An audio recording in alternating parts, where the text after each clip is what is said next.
Là, c'est proche de toi.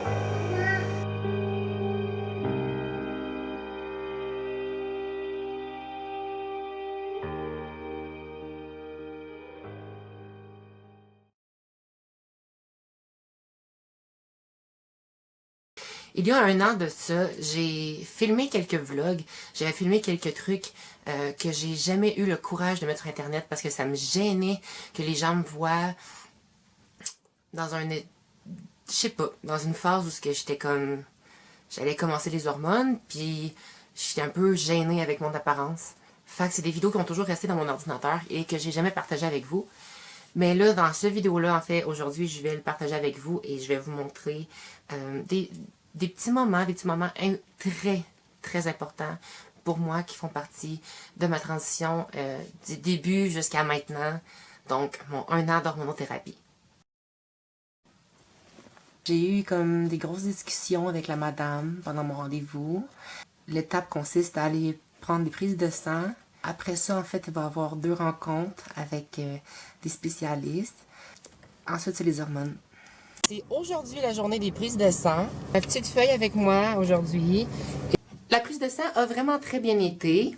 J'ai un bobo sur le bras. Je vais avoir des affaires, là. Ben oui. Grand-maman, c'est parce que je dis au monde ce qui s'est passé. Ah oui. Je me souviens le feeling que j'ai eu quand j'ai reçu mon premier appel de ma sexologue qui disait qu'on allait avoir notre premier rendez-vous ensemble. Et je viens de recevoir l'appel de ma chère sexologue parce que j'ai mon premier rendez-vous vendredi à 3h30. Girl! Donc j'ai commencé à vlogger les premiers mois sans trop poster de vidéos sur YouTube. Quand je suis revenue de Montréal, je suis revenue m'installer ici en Abitibi parce que je voulais vivre la transition près de ma famille. La journée que j'ai posté la première photo de moi en fille sur mon Facebook avec un gros message indiquant pourquoi que là je postais une photo de moi en fille, c'était pour dire que j'avais entamé une transition puis que je me foutais de ce que le monde allait dire.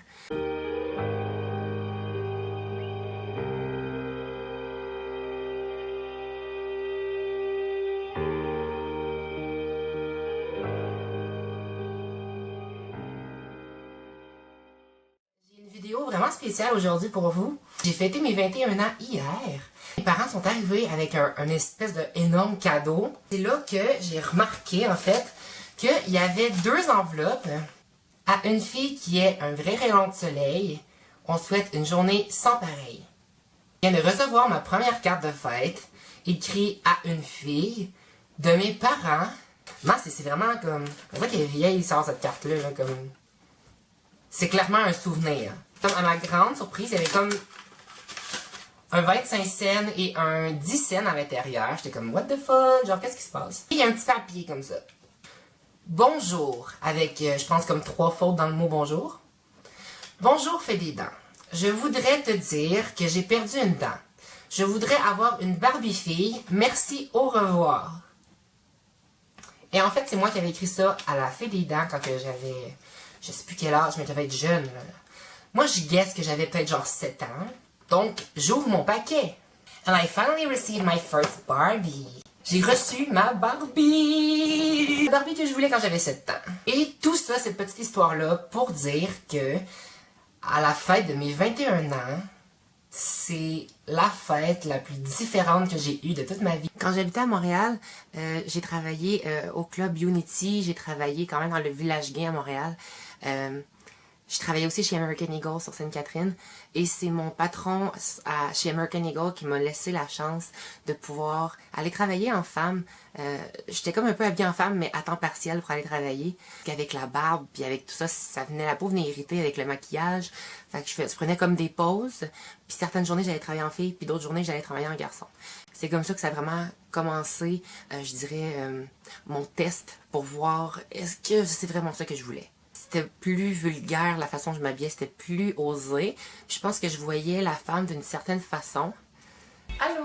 Donc, ce soir, je travaille de nuit au club Unity.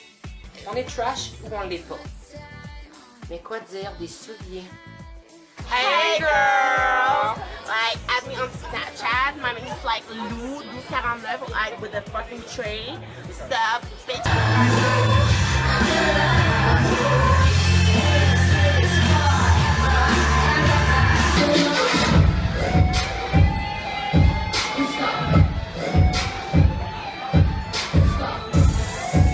Mais c'est vraiment quand que j'ai commencé la transition que j'ai vu toute la différence.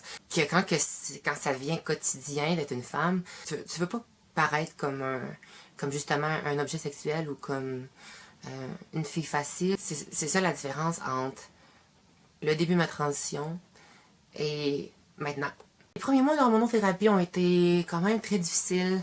À partir d'un certain moment, on dirait que j'ai vraiment pris confiance en moi et je commençais à vraiment vouloir vivre comme ma nouvelle vie, vraiment à fond.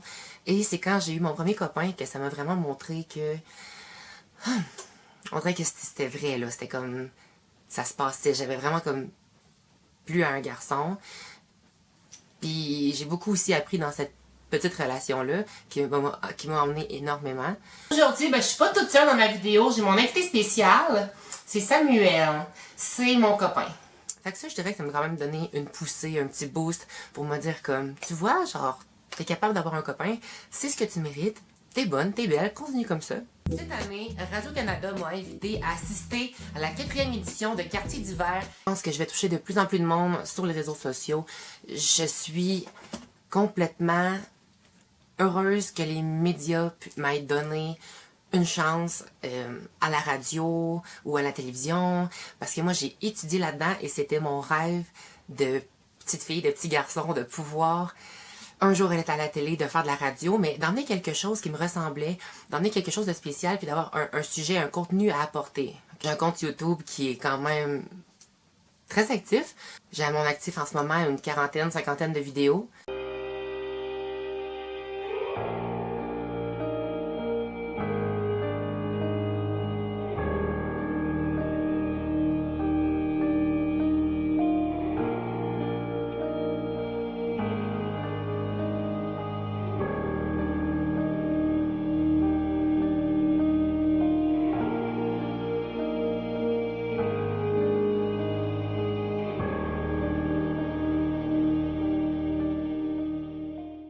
Je reçois des messages tellement touchants. Juste merci de faire confiance, de me faire confiance, de m'envoyer des messages comme ça. Des trucs tellement personnels que je me compte extrêmement chanceuse de pouvoir lire ces messages-là.